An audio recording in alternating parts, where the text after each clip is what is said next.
Oh, BYU almost screwed their entire season, and premaritally.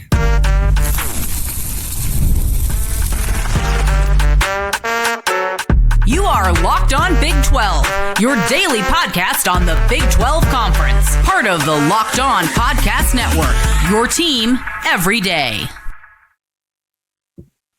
Happy Sunday, everybody. Welcome to Locked On Big 12. I'm Drake Toll from America's #1 Big 12 podcast, Locked On Big 12. Thank you for making this show your first listen every single day. It's an emergency reaction. If you hit subscribe, I get to keep my job. I'm being told by multiple sources that God just loves BYU. I was promised by Utah fans. I was promised by contenders like Texas Tech that last season was a one-off for BYU, and if a team wins so many games by one score, there's no way they can replicate that and do it again. But lo and freaking behold, the worst possible game you could have imagined for BYU against Colorado on the road really wasn't that bad, actually, and they won. I mean, stunning 24-21 against Colorado. It was immediately 14-0. Like I was popping my popcorn in the microwave, and I don't hit the popcorn button. Why would you hit the popcorn button? I hit the 2 minutes button. I do it for 2 minutes. Yeah, one piece is burnt. It's fine. It comes out. Oh my gosh, it's 14-0. But the resolve of BYU to win this game. Can I tell you a story, a parable, a fable, if you will, about a little team out east called Georgia Tech? That might be one of the top 15 schools in the country, who went on the road against Wake Forest, who is bad, say it with me, bad, and got a win 30-29 in overtime. And America said, hoo, that was close. BYU, conversely, in conference play, gets a win over now 2-3 Colorado and Deion Sanders, who, by the way, won 9 games last season and have a pretty formidable program. They're not bad. And then all of Utah fans, the rest of the Big 12 wants to point and laugh and say, ha. Maybe BYU's not as good as we thought they were. BYU played a close game last year against Oklahoma State. BYU played plenty of close games last year against 5-7 Utah. Plenty of close games last year that should not have been close. They still won 10 games. You can't take that away from them. And I cannot believe Bear Bachmeier, the true freshman quarterback, gets it done at Colorado. The defense of BYU is a thing of beauty. And the defense wasn't spectacular to start the game. You're going to get a bad taste in your mouth early on from giving up those 14 points. From there, you only gave up 7 the rest of the way. There are 45 more minutes in the football game than what Colorado needed ultimately to win this game.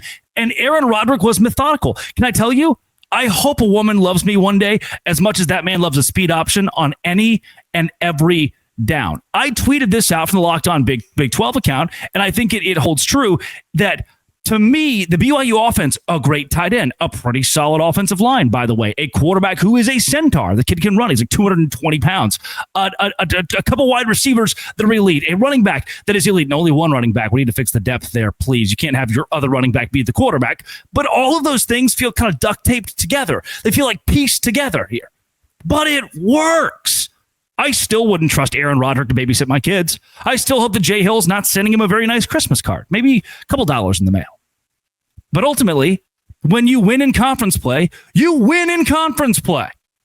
Iowa State played a close game a couple weeks ago against Arkansas State. Sometimes you go on the road in consecutive weeks and things aren't easy. 3 for 11 on third down, bad.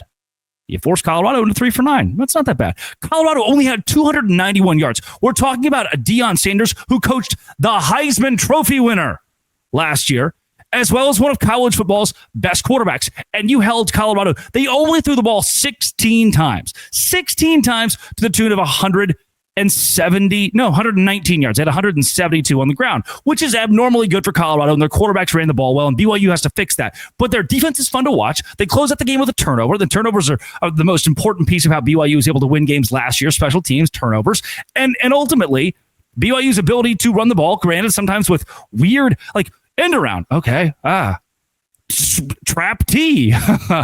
Double wing. Like, I don't know what Aaron Roderick's doing. It feels like, and it's weird after a win for me to, make fun, poke fun at the offensive coordinator. But does it ever feel like A-Rod calls a play, you're like, he's just sitting up there and he's like, I remember this one play we ran in 7th grade. We should run it.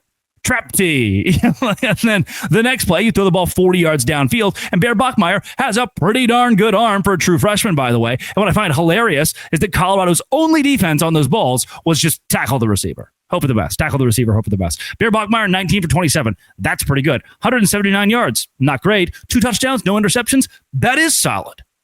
I'll take that. He is a professional and mature-looking freshman quarterback, and I don't think Colorado is necessarily a bad football team. I told you BYU would cover. BYU slipped in this game. They slipped in this game, and they still won. And they won in a hostile environment. I'll get into that in a second. BYU rushing. Bear Bachmeier, 15 carries, 98 yards. Oh, Bear Bachmeier's not even that good. Like, people are going to compare Bachmeier to Devin Dampier. Why? Because he is your... By the way, kind of bouncing around everywhere. Were the announcers just bad to you tonight? Why did they not know how to pronounce literally anyone's name? Why was that a thing? They just gave up on pronouncing people's names, like even Kalani Sitake. Like, what are we doing here? Read a book. LJ Martin, only 15 carries. He looked kind of banged up. It's like, okay, hey, whoa, don't hit him that hard. Cody Hagan, his 1 carry, and around 32 yards for a touchdown. BYU receiving. Chase Roberts is that guy. If I could give, and I know it's not okay, but if I could give him a kiss on the cheek, if I could give him, I'd give him a little peck. I'd go lip to lip. Like that guy, all of you should feel that way. It's like a European thing. It's allowed. Like that is a guy, Parker Kingston to Chase Roberts to Carson Ryan. Like, those are guys that make this BYU offense good. It still feels like it's oddly pieced together. Like, why is there no cohesion? I don't know. But it works and you win. Jack Kelly. Man. I hope my son, I've never met Jack Kelly. I have no idea how he is as a person. I feel like he's pretty solid. If my son is like Jack Kelly one day, I'm in business. And then Kaidon Salter just wasn't very good. BYU, after the first couple drives, had him in a blender. BYU controlled time of possession, 33 minutes in this game. Colorado running the football again was an issue. Micah Welch had a very good game. BYU has to, you can't walk away from this game saying, oh, we played so well. Oh, I'm so confident. No, not whatsoever. But you won? And you held Colorado to 21 points? And granted, you only scored 24, but that's kind of going to be the blueprint for BYU this season. I think BYU is better than Houston. At the same time, the formula this year is by and large for BYU going to be similar to Houston. Suffocate you with the defense, and if our offense only scores 10, but you score 9, take that. Also, and I'll probably address it at some point this week, if someone went to a Notre Dame game and said, F the Catholics, if someone went to do we have, there are Jewish universities, but they said F that community. If they threw out slurs for a faith, for a denomination, F the Baptists, F the Presbyterians at Presbyterian. It's a college in South Carolina. There would be insurmountable fines. The campus would shut down. It would be bad. So I think when schools do F the Mormons, which is also funny to me, and it's not funny, I shouldn't make light of it, but it's funny to me, there aren't even Mormons. It's the Book of Mormon. They're not Mormons. When that happens, the Big 12 has to have reprimand. And multiple people reporting pre-game that it was a huge issue. The student section was a massive issue. In-game, just yelling things that were against an entire faith and religion. That's when things go too far. That's when you can't allow it. And as the Big 12, you've got to put the hammer down. In support of one of your member institutions, BYU, you have to put the hammer down. I hope the conference does. You won this game, which is wild. There was definitely a point in time where I was like, I don't know. It could have been 21-3 there. Colorado got the ball up 14-3. That would have been panic, lizard. But no, BYU got the win. We covered a whole lot more this week.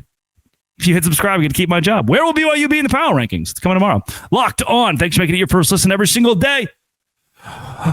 Dose Grande. Today's show is brought to you by 5 Hour Energy. Why? Because the only way I could stay up for the end of the BYU and Colorado game was because of 5 Hour Energy. 5 Hour Energy is exactly what I take every Saturday so I can make sure I put a podcast out that covers every single game of the Big 12 Conference. And caffeine just got a flavor upgrade. 5 Hour Energy shots deliver tasty caffeine in 17 bold flavors. Each 2-ounce shot packs the caffeine of a premium 12-ounce cup of coffee. What I love most about is how portable they are. Big taste, tiny shot. Take them in the airport. It reminds me of The good old days. Yeah. My most favorite flavor is their it's the shoot. It's like a strawberry lime infusion. That's exactly what it is. It's the infusion.